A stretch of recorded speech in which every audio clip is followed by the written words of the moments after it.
জাতীয় পার্টিরে বারে রাখিয়া আওয়ামী লীগরে বারে রাখিয়া নির্বাচন করলে কি হইতে পারে? জিএম কাদের স্যারে কি বলে শুনুন। আওয়ামী লীগকে বাদ দিয়েছে, এটার আমি কোনো অর্থ দেখি না। আওয়ামী লীগকে আপনি দল হিসেবে বাদ দিতে পারেন না। বর্তমান তত্ত্বাবধায়ক সরকার নিরপেক্ষ নয়। এই আওয়ামী লীগকে বাদ দেওয়া হয়েছে, জাতীয় পার্টিকে বাদ দেওয়া হয়েছে, আর 3% লোক আর জামাত এবং ইয়ে নিয়ে তারা এখন ইলেকশন করতে চাচ্ছেন। তারা এই ইলেকশন করতে গেলে কি হবে? ইলেকশন করতে গেলে এটা কোনো ইলেকশন হবে না। যে ইলেকশনের জন্য আমরা শেখ হাসিনাকে ফেসিবাদ বলি, যেই পতানো খেলার জন্য শেখ হাসিনার বিরুদ্ধে আমরা অবস্থান নিয়েছিলাম, এই সরকার একই কাজ করছেন এবং ওরা ঐক্য কমিশনের নামে অনৈক্য কমিশন তৈরি করেছেন। সেখানে তার দেশের অর্ধেক লোককে বাদ দিয়ে একটা ঐক্য করার চেষ্টা করছেন। এইটা একটা আমি মনে করি বড় ধরনের ষড়যন্ত্র, দেশের বিরুদ্ধে, দেশকে ধ্বংস করার ষড়যন্ত্র। এই ষড়যন্ত্রের অংশীদার তাদেরকে আমি হুঁশিয়ার করে দিতে চাই। দেশের মানুষ এগুলোকে ক্ষমা করবে না। আপনারা যা মনে করছেন তা হবে না।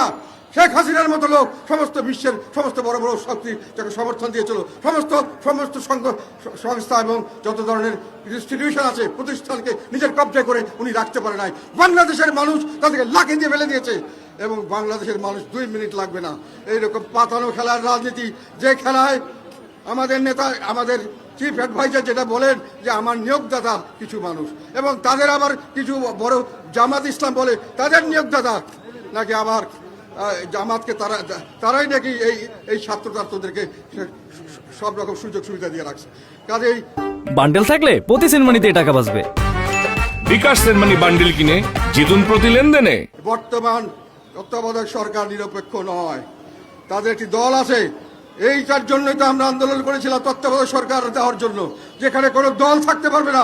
যাদের দল আছে তারা নির্বাচন করতে পারবে না, তারা নির্বাচনে তত্ত্বাবধায়ক সরকার হতে পারবে না। যাদের নিজস্ব দলে যখন নির্বাচন করবে তারা তত্ত্বাবধায়ক সরকার হতে পারবে না।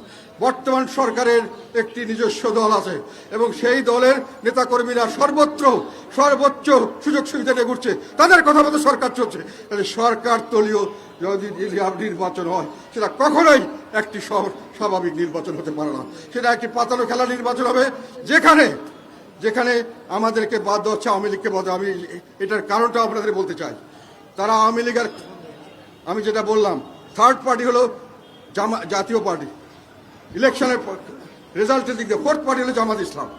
এখন প্রশ্ন হলো আওয়ামী লীগকে বাদ দিছি, এখন যদি মানুষে মনে করে যেটা প্রচার করছে অন্যান্য দলরা, অনেক সময় বিশেষ করে জামাত ইসলাম প্রচার করছে কি যে আওয়ামী লীগের এক এপিট আর ওপিট হলো বিএনপি। এটা প্রচার করার অর্থ হলো আওয়ামী লীগের এক। মানুষের প্রশ্ন হলো তাহলে থার্ড যদি কেউ থাকে তাকে আমরা চয়েস করতে পারি কিনা। সেখানেই জামাতের কথা হলো থার্ড পার্টি হলো তারা। কিন্তু প্রশ্ন হলো জাতীয় পার্টি থাকলে তো তারা থার্ড পার্টি হতে পারবে না, অল্টারনেটিভ হওয়ার তো তাদের কোনো সুযোগ নাই এখানে। সেই কারণে জাতীয় পার্টিকে বাদ দিতে হবে। তারা বিএনপিকে বাদ দিচ্ছে, তারা আওয়ামী লীগকে বাদ দিয়েছে, এটার আমি কোনো অর্থ দেখি না। আওয়ামী লীগকে আপনি দল হিসেবে বাদ দিতে পারেন না। আপনি যদি আওয়ামী লীগকে বাদ দিতে চান তাহলে তার মামলা করে যেটা দোষী সাব্যস্ত করতে হবে দলকে। তার আগে আপনার যেটা লোক যারা খারাপ করেছে তাকে বাদ দিতে পারেন। দলকে কিভাবে বাদ দেওয়া যায় বিচার ছাড়া, একটু অ্যাডমিনিস্ট্রেটিভ অর্ডারে এগুলো করা হচ্ছে, এবং তার বিরুদ্ধে বললে আমাদেরকে নানান রকম ভয়ভীতি